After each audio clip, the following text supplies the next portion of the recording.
We begin with a Fox 10 News alert here on this Friday. A driver taken to the hospital after a crash in Glendale on Grand and Myrtle. The car was removed from the area moments ago. Police say before they arrived, the car had already caught fire.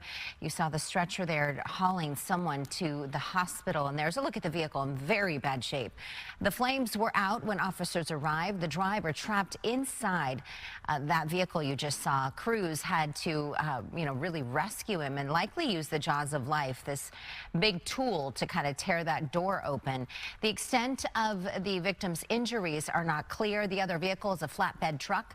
The driver was not hurt, and the cause of the crash is under investigation. A shooting that left a teenager hurt in South Phoenix is now under investigation this morning. This was the scene last night in the area of 20th Avenue and Southern.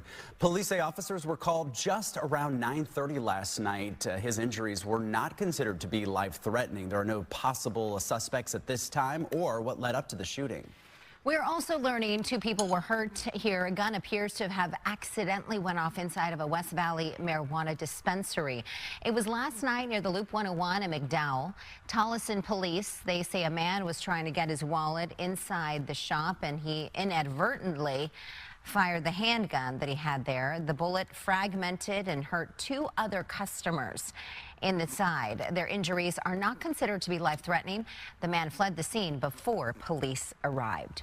Well, nearly 1 year after a 17-year-old high school student was shot and killed at a house party in Casa Grande, the teen boy accused of pulling the trigger has now been sentenced. Yeah, the 14-year-old boy will serve 4 years in juvenile detention for killing Haley Stevens. This all happened back on November 26th of last year.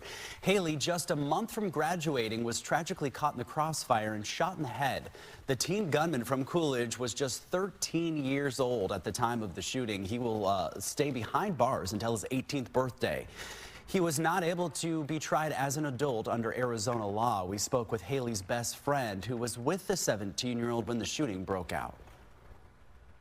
When I'm in my own thoughts or by myself, you sit there and you think about it and you really think about it and you're like, what could have I done differently? But we were just at the wrong place at the wrong time. You took the life of somebody and you get to walk free while they don't.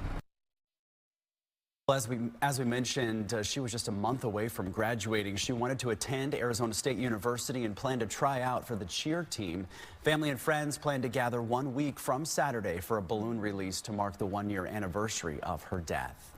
Time now 7:03. We have an update for you on a shooting just off of the I-17 in Dunlap from Wednesday night. So we are learning the victim now this morning has died. A suspect is in fact behind bars. Police say 22-year-old Aramis Ross was involved in a road rage incident with the 19-year-old suspect. The two were stopped in traffic. The gunman opened fire, hitting Ross in the head, killing him. Well, police detained the teenager and now will forward the case to the Maricopa County Attorney's Office for review. We also have an update for you on that death investigation at a Maryvale apartment complex. Investigators say that the body was found near a dumpster with signs of trauma.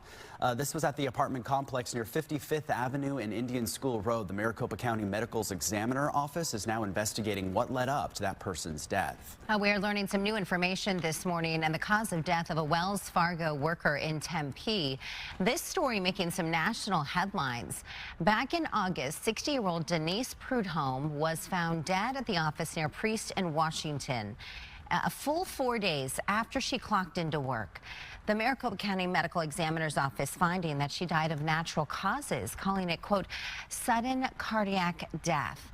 The report also says she had no evidence of any diseases or any substances in her system.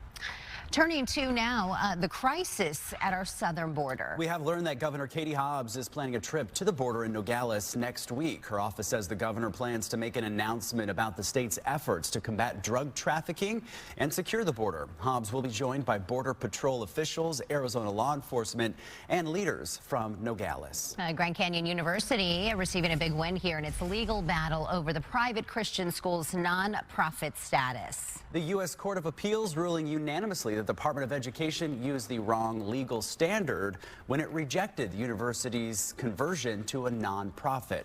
The IRS, State of Arizona, and Higher Learning Commission all granted GCU nonprofit status, but the Department of Education disagreed. The case now goes back to federal officials to make a new ruling.